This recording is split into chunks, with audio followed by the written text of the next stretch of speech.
Hi y'all, welcome back to my YouTube channel. Today what we're going to learn is how to successfully execute a smoky eye look. Of course, I'm sure you've already seen it, maybe you've already worn it before. But a good smoky eye is something that you can wear out like maybe to a night out with the girls or a date night with your husband or boyfriend. It's something really cute, really classy, simple, very simple to execute, and we're going to go ahead and get right into it. What you see me here doing is brushing through my brows, making sure they're uniform.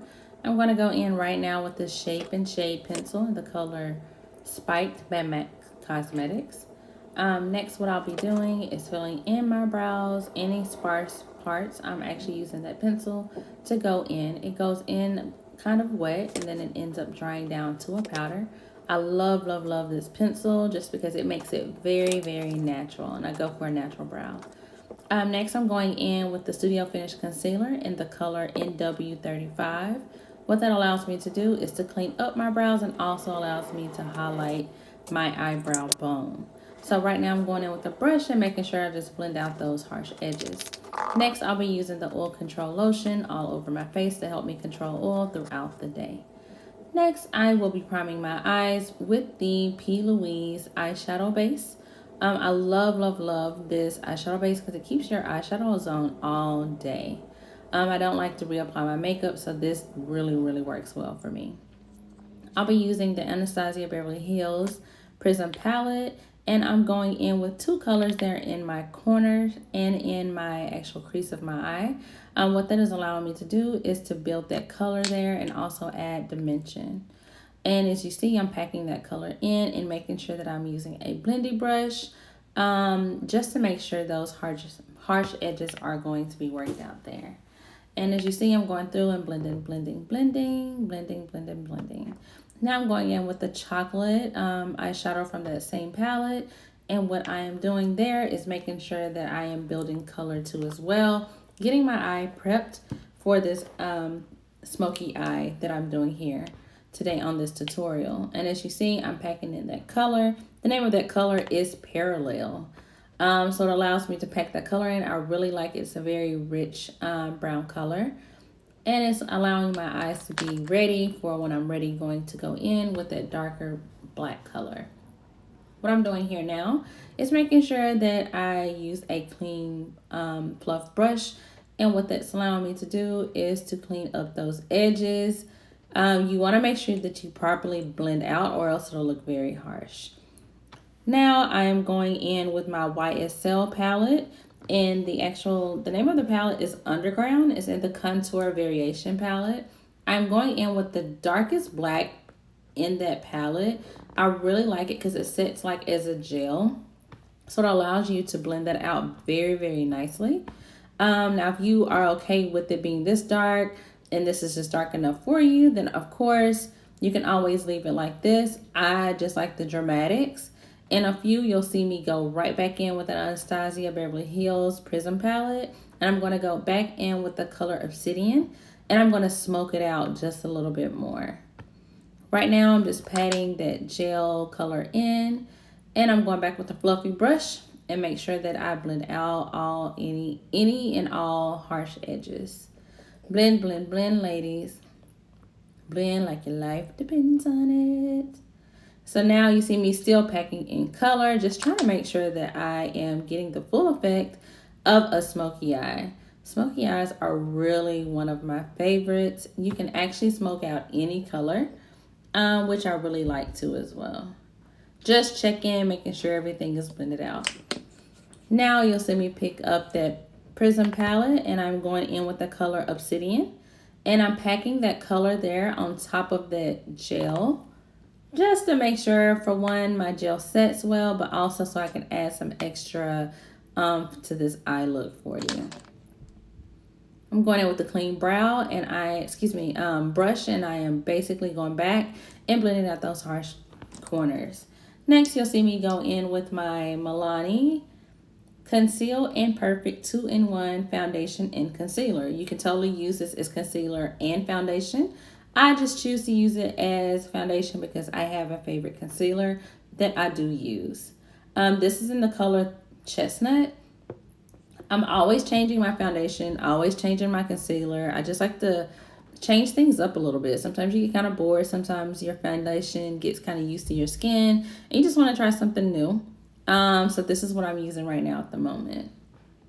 And of course, as you see, I'm just making sure I blend it, blend it. Bring it down to your neck as well, just a little bit, just so you look like you just have, concealer, foundation, and then just a bare neck. You want to make sure that it just blends well all the way. Now I'm using my Black Radiance HD Corrector Concealer. I believe you can find this for maybe $5 or something like that. I found mine at Target. So you can get it at Target, the beauty supply store, anywhere like that.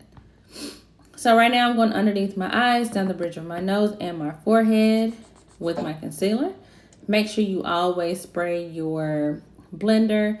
You want to make sure you create a barrier between your sponge and your concealer, because what will happen if you use a dry beauty blender underneath your eyes, it will soak up all of your creamy formula and you won't have anything left underneath your eyes, and you're just wasting product at that point, which is a huge no-no.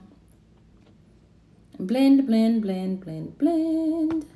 Next, I'm going in with my crayon case actual setting powder in the color A. It's called Chalk Dust. It's really, really light. Sorry, I pretty much got it everywhere.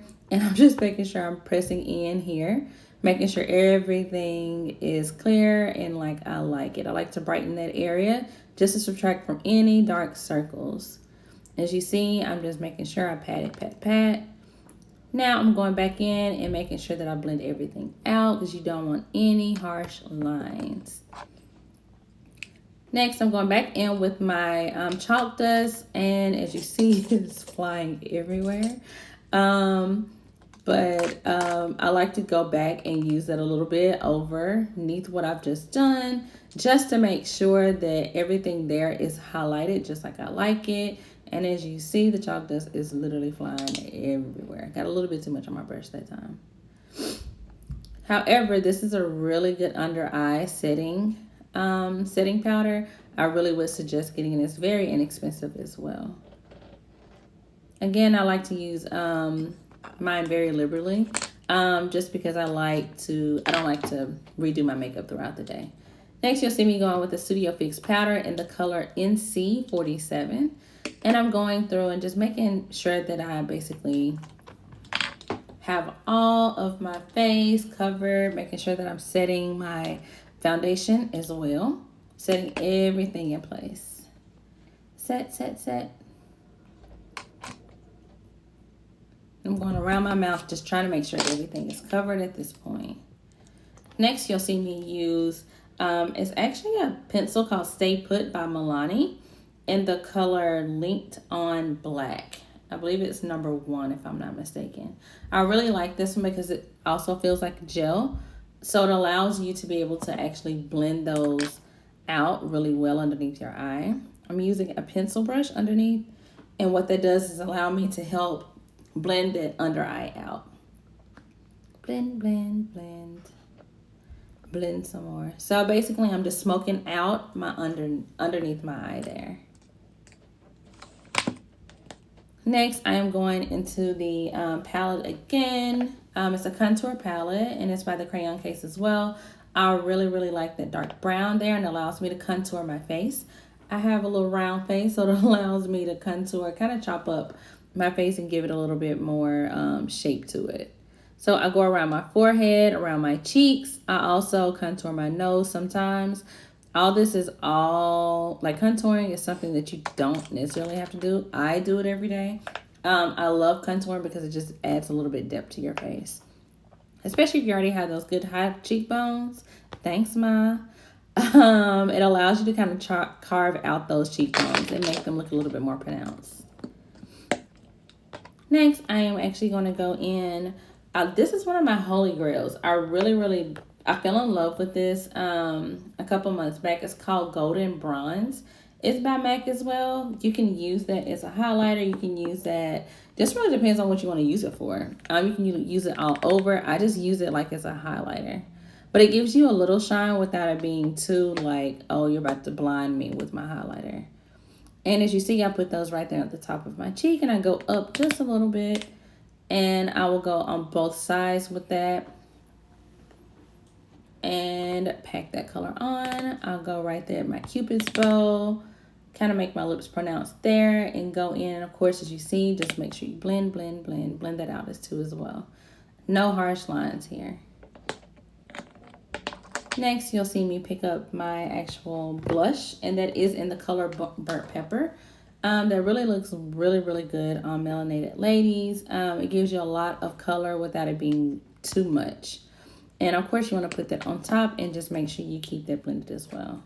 Next are my lashes. I gotta have my lashes. So I am using actual Ardell Duo lash glue. So what I do is I put that on and I allow my lashes just to sit there for a second, kind of get tacky. And while it's doing that, I'm going to go in with my MAC Hot and Naughty 2 Black Lash Mascara, making sure that I go ahead and coat my lashes in the mascara so that I won't have to go back and do it afterwards. And I love this mascara because it has a small brush that allows you to get underneath for those smaller lashes, and the bigger brush at the top, it allows you to get your bigger lashes there at the top. And you just want to make sure you evenly coat that all the way around. I love this mascara. So next, what you'll see me do is to pick up the lash. You want to make sure you put your lash as close to your lash line as possible. What that allows you to do is to look like, of course, you have strips on, or maybe you just wear the individuals. But it actually, I'm showing you here what the difference is with wearing lashes and not. It allows it to look just very natural. Even though you may have bigger lashes on, it still allows your lashes to look very natural. You want to just pat, always squeeze just to make sure that they're on there. I have runny eyes with my horrible allergies, so I always try to make sure that I make sure I reinforce those. Next is my setting spray. Yes. I apply a lot of setting spray, but again, like I said before, I hate redoing my makeup. Next, I'm going with the oldie but goodie chestnut liner for my lips. And what I'm doing is basically going in and lining my lips all the way around, making sure every part is covered there. Getting my lips prepared for when I apply my lipstick. And that lip liner is from MAC as well, just in case you did not know that. It is an oldie but goodie. It's been around forever. We would all die if they ever got rid of it. Next, I'm going in with the lipstick in the color Kinda Sexy. It is a matte lipstick, which I really love. It's a light pink color. And I think a light pink or just a nude lip looks really good with such a dramatic eye. Of course, you can always go on with the dramatic color if you like on your lip. But I like to keep it, if I'm going to go with a dramatic eye, I'm going to have a more nude lip and vice versa. Next, I'm going to go in with my lip gloss by Tom Ford. And it is in the color Tawny Pink. And I really like it because it's really pink and really cute. The glow up. Do you see that glow though? And if you see, I'm basically using that same golden bronze to highlight anywhere where the sun would naturally touch on my cheekbones, on my collarbones, and on my shoulders. Thank you for stopping by.